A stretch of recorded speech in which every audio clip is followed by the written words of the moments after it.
Hi everyone, this is Brian Hayes, and today I just want to talk briefly on diminished seventh chords for the ukulele. The diminished seventh chord is a closed chord. By that I mean there are no open strings required to play the four notes of a diminished seventh chord. Therefore we can move that chord anywhere we want on the fretboard without any danger of us playing a wrong note.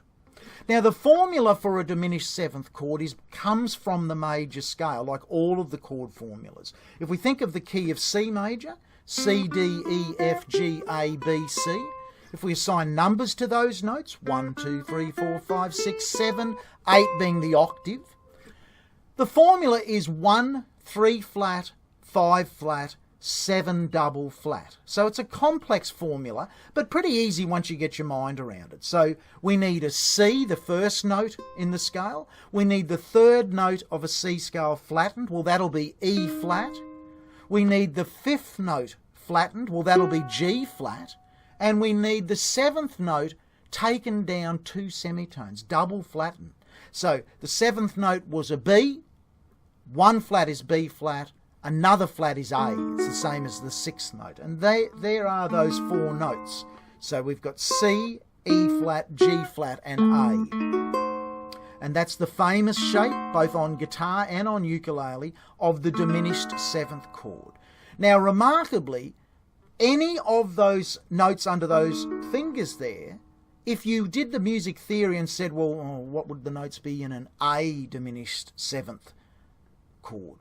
Well, if A was 1, 3 would be C sharp, so we start with A. Well, C sharp has to be flattened, third note flattened. The fifth note in an A scale was E. Well, it has to be flattened, E flat. And the seventh note in an A scale is G sharp. But we've got to take that down 2 semitones. So G sharp becomes G, and then we have to flatten it and it becomes G flat.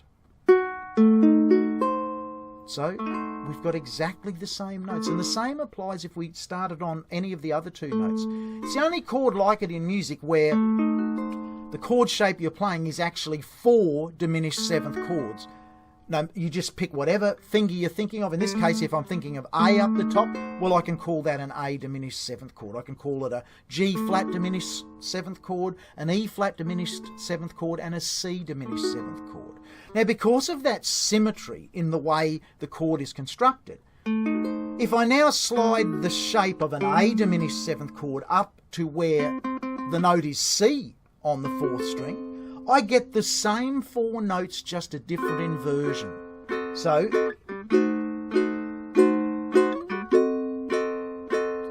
there's 4 diminished seventh chords. Here's another 4. Now if I take that shape to where C becomes E flat, well, I've got another 4 diminished seventh chords.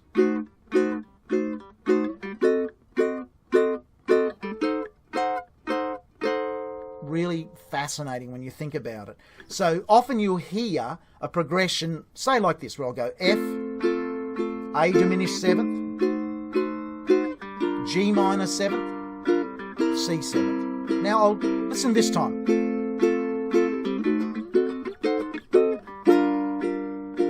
So I just move that progression up to the different shapes. So every 3 frets,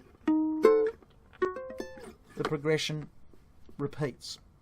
A very powerful chord, a unique chord in music. Have some fun with the diminished seventh chord on your ukulele. It's a very interesting, it almost has a vaudeville era, banjo era sound to it, because it's probably one of the most complex chords you can play on a 4-string instrument.